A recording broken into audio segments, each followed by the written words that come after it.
నమస్కారం గురుగారు. నమస్కారం. గురుగారు, దశమహావిద్యల్లో ఒకరైన ధూమావతి అమ్మవారి యొక్క విశిష్టత ఏంటి గురుగారు? అలానే ఈ 22వ తారీఖు ధూమావతి జయంతి వస్తుంది. మళ్ళీ ప్రతి ఒక్కరు కూడా ఆ రోజుని ఎలా వినియోగించుకోవాలి? ఆ రోజు చేయవలసిన కార్యక్రమాలు ఏంటి? ఒకసారి తెలియజేయండి. మంచి ప్రశ్న వేసావు గాయత్రి. ఈ విషయం గురించి కాస్త మాట్లాడుకోబోయే ముందు ఆధ్యాత్మికంగా అమ్మవారిని ప్రార్థన చేసుకుని తప్పకుండా. విషయంలోకి వెళ్దాం. హ్మ్.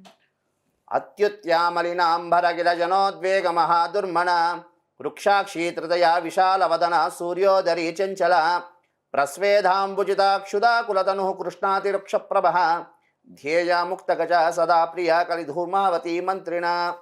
శ్రీ ధూమావతి పరాదేవతాయ నమో నమః. అస్మద్ పితు శ్రీ భమిడి వెంకట సుబ్రహ్మణ్య శర్మ పాదారవిందాభ్యో నమో నమః. ప్రధానంగా మనకి జూన్ 22వ తేదీన ధూమావతి అమ్మవారి జయంతి. హ్మ్. మనకి దశమహావిద్యల్లో విశేషమైనటువంటి దేవత, కష్టాల్లోని తొందరగా ప్రసన్నం. అంటే మనకి దశమహావిద్యల్లో 9 దేవతలు కన్నా తొందరగా శీఘ్రంగా ఫలితాన్ని ఇచ్చి భక్తులను అనుగ్రహించిన విశేషమైనటువంటి దేవత ధూమావతి అమ్మవారు. హ్మ్. అయితే ప్రస్తుత కాలంలో ఆ అమ్మవారిని చాలామంది తాంత్రిక దేవత అని, హ్మ్. ఆవిడని చూస్తే భయం కొంచెం వికృతంగా ఉంటుందని, ఆవిడ్ని ఆరాధన ఇంట్లో చేయకూడదని, హ్మ్. ఆవిడ ఆరాధన ఇంట్లో చేస్తే ఏవో విపత్తులు వస్తాయని, ఆవిడ ఆరాధన చేసే దారిద్ర్యం సిద్ధిస్తుందని, ఈ విధంగా చాలా వరకు నేటి సమాజంలో పోకడాలు నడుస్తున్నాయి. ఇది చాలా శోచనీయాంశం ఉన్నటువంటి విషయం. ప్రస్తుత ఇది చాలా ఇబ్బందికరమైనటువంటి పరిస్థితి మాట కూడా. ఎందుకు అంటే మనకి దేవతలు ఉన్నది కామ్యాలను తీర్చడానికి తప్ప మన్ని ఇబ్బంది పెట్టడానికి దేవతలు కావు కదా. అవును, కాదు. మనకి దశమహావిద్యల్లో ఉన్న దేవతలన్నీ కూడా మన యొక్క కామ్యాన్ని తీర్చుకోవడానికి, మన యొక్క అభిష్ట సిద్ధి కోసం వాళ్ళు దేవతలు మనకి అవతారం మనం చేశారు. చేసే పూజా విధానంని బట్టి ఉంటుంది. అటువంటిది మరి ఆ అమ్మవారు ఆ విధంగా మనకి చెడుని చేసినైతే ఎందుకు మనం దశమహావిద్యల్లో ఆ దేవతలు వస్తారు? కాబట్టి ఇది కరెక్ట్ కాదు. అయితే విషయం ఏమిటి అంటే మనకి ప్రస్తుత అంటే మనకి దేవతలు, మనకు అమ్మవారు అందరిలోని అందరూ సువాసిని దేవతలే ఉన్నారు. అయితే అమ్మవారు ఏమిటి అంటే సువాసినికి ఎలాగా మనకు మామూలుగా సమాజంలో కూడా సువాసినికి ఎలాగా గౌరవం ఇస్తారు. కానీ పూర్వ సువాసినికి కూడా గౌరవం ఇవ్వాలి, ఆవిడకు కూడా గుర్తింపు ఉండాలి అన్నటువంటి ఒక ఉద్దేశంతో అమ్మవారు ఈ విధంగా అవతారం తీసుకుంది అని అంటే ఒక సాధనా రహస్యాలు ఇదొక విశేషమైనటువంటి ఒక టాపిక్. ఎందుకంటే ఈ ధూమావతి అమ్మవారు ఎందుకు ఏ విధంగా అయింది ఏమిటి అనే విషయం గురించి మనం మాట్లాడుకుంటే, పూర్వం ఎప్పుడూ కూడా మనకి అనాదిగా మనకి పురాణాలు కూడా చెప్తుంది ఏమిటి అంటే భర్త తినిన తర్వాత భార్య తినాలి అని మనకి అనాదిగా పూర్వకాలం నుంచి వస్తున్నటువంటి ఒక నానుడి. అయితే ఒకరోజు కైలాసంలో పార్వతీ అమ్మవారు ఆవిడికి క్షుబ్బాధ బాగా అయిందిట. క్షుబ్బాధ అంటే ఆకలి బాగా అయ్యి భర్త అయినటువంటి పరమేశ్వరుణ్ణి, స్వామి మీరు కూడా వస్తే ఇద్దరం కలిసి భోజనం చేద్దామని ఆవిడ పిలుస్తుంది. వీడుకుంటే స్వామి కాస్త నిద్రా సమాధి స్థితి అన్నట్లుగా ఆయన యోగంలో ఉన్నారట. ఎన్నిసార్లు పిలిచినా సరే పలకకపోయేసరికి ఈవిడికి పట్టరాని ఆగ్రహంతో భర్త అయినటువంటి పరమేశ్వరుని మింగేసిదిట. తత్కారణం చేత భర్త లేకపోతే ఏమవుతుంది? భార్యకి ఏమొస్తుంది? ఏమి సిద్ధిస్తుంది? విధవత్వం సిద్ధిస్తుంది. ఆ విధంగా అమ్మవారికి ఆ యొక్క రూపం సిద్ధించింది. అది కాకుండా స్వామి ఏమిటి? నీలకంఠుడు. స్వామి ఏమిటి? నీలకంఠుడు. కాబట్టి ఆ స్వామిని ఈ అమ్మవారు మింగేసరికి అమ్మవారి శరీరం ఏమవుతుంది? వికృతమైనటువంటి శరీరంగా పొడిబారిపోయి వికృతంగా రూపంగా అమ్మవారి శరీరం ఏర్పడిపోయింది.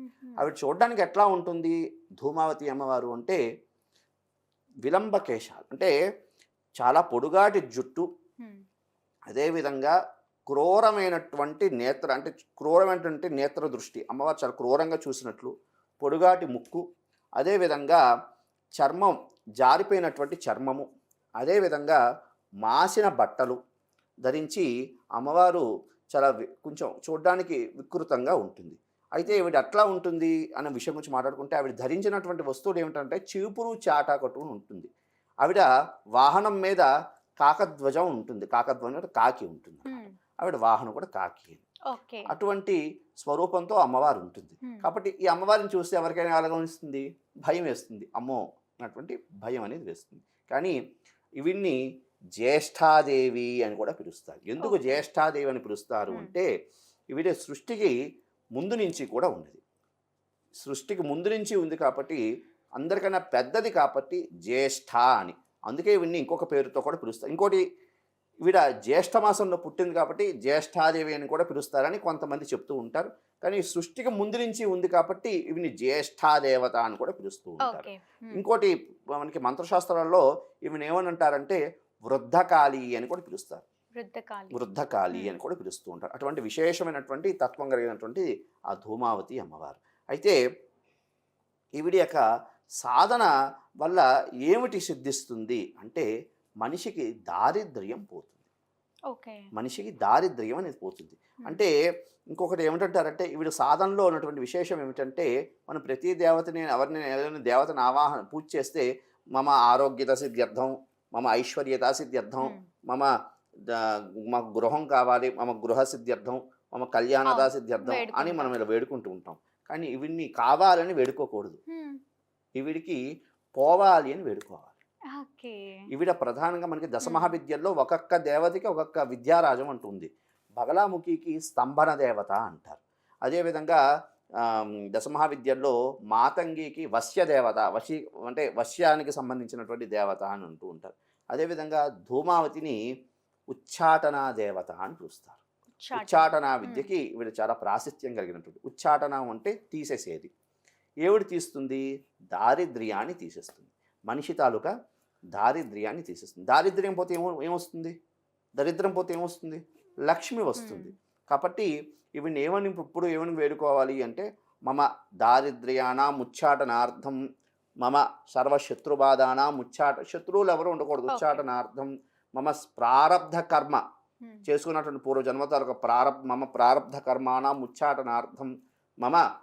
ఈవిడ ఇంకొక విశేషం ఏమిటి అంటే అంతు చిక్కని వంటి రోగాలు, అంటే ఇంకా డాక్టర్లు కూడా చేతులు ఎత్తేసినటువంటి రోగాలను కూడా పోగొట్టగలిగినటువంటి విశేషమైనటువంటి దేవత అంటూ ఎవరైనా ఉంది అంటే ఆవిడే ధూమావతి అమ్మవారు. ఈవిడ మమ అనారోగ్యానాం ఉచ్చాటనార్థం, లేకపోతే మమ సర్వ అనారోగ్య బాధానాం నివారణార్థం అంటూ, అంటే అన్నీ పోవాలి అనుకుని దారిద్ర్యం పోతే ఐశ్వర్యం వస్తుంది, అనారోగ్యం పోతే ఆరోగ్యం వస్తుంది, అదేవిధంగా ప్రారబ్ధ కర్మ పోతే మంచి కర్మలు అనేది వస్తాయి. ఈ విధంగా ఆవిడికి మన ఇంకొకటి ఎలా చెప్పుకోవాలంటే మమ వివాహ ప్రతిబంధక దోషాన ఉచ్చాటనార్థం, అంటే వివాహ సంబంధించిన ప్రతిబంధక దోషాలని పోవాలి అంటే వివాహం సిద్ధించాలని అర్థం కదా, పోవాలి అని.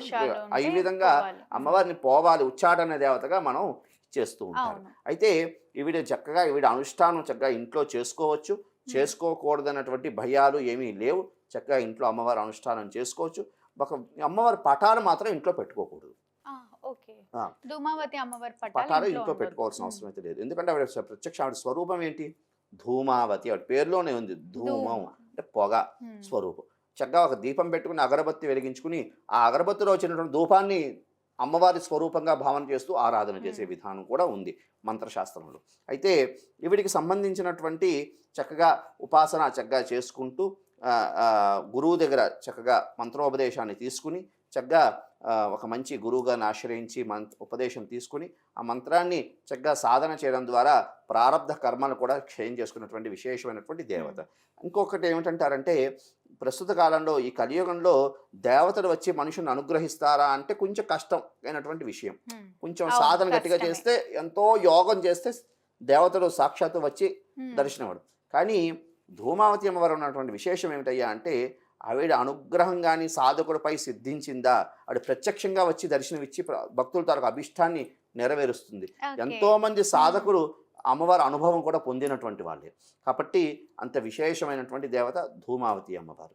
ఇంకా ఇంకోటి ఏం చెప్తారంటే ఈ అమ్మవారి అనుష్ఠానం చేసే వారికి చక్కగా మనం తినే ఆహారం ఏముంటుందో ఆహారం తినే ముందు ఒక పిడికిడి ఆహారాన్ని తీసుకుని కాకుడికి పెట్టడం ద్వారా, అంటే ఆవిడ వాహనం కాకి కదా, కాకుడికి పెట్టడం ద్వారా ప్రారబ్ధ కర్మల్ని రోగాల్ని కూడా పోగొట్టుకుందన్నమాట. ఆ విధంగా కూడా అమ్మవారు భక్తులను అనుగ్రహిస్తుంది. అదేవిధంగా ఈ అమ్మవారికి సంబంధించి సాధన చేసే వాళ్ళు తెలుపు వస్త్రం కానీ, అదేవిధంగా దాన్ని ఏమంటారు ధూమవర్ణం అంటే పొగ సిమెంట్ కలర్, యాష్ కలర్ వస్త్రం ధరించి సాధన చేయొచ్చు. లేదు అవకాశం ఉన్నవాళ్ళు నలుపు వస్త్రం కూడా ధరించి అమ్మవారికి సంబంధించి అనుష్ఠానం చేయొచ్చు. ఈవిడికి సంబంధించినటువంటి అనుష్ఠాన భాగం రాత్రి భాగం.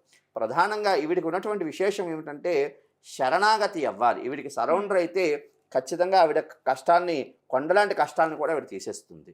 అదేవిధంగా చాలామందికి చూసారు ప్రస్తుత కాలంలో పరప్రయోగం, మాకేదో చెడు జరిగింది, మాకేదో ఇబ్బంది అయ్యింది అని అంటూ ఉంటారు.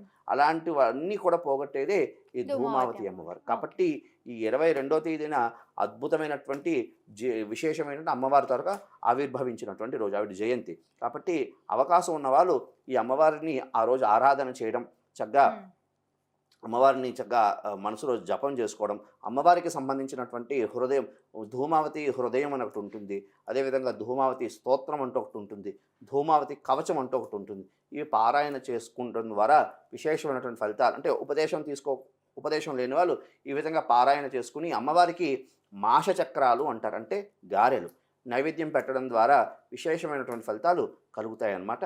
ఈ విధంగా అమ్మవారు ఆరాధన చేసి అమ్మవారి యొక్క కృపకు పాత్రలు అవడానికి చేసుకోవచ్చు. తప్పకుండా గురుగారు, ధూమావతి అమ్మవారి యొక్క విశిష్టత, అలానే ధూమావతి జయంతి రోజు పాటించాల్సిన విధి విధానాలు ఏంటి అని ఎంతో చక్కగా మన ప్రేక్షకుల కోసం తెలియజేసినందుకు ధన్యవాదాలు. శుభమస్తు. కాలే వర్షతు పర్జన్య పృథివీ శశశాలిని దేశోయం క్షోభరహిత బ్రాహ్మణా సంతు నిర్భయ. స్వస్తి. శుభమస్తు.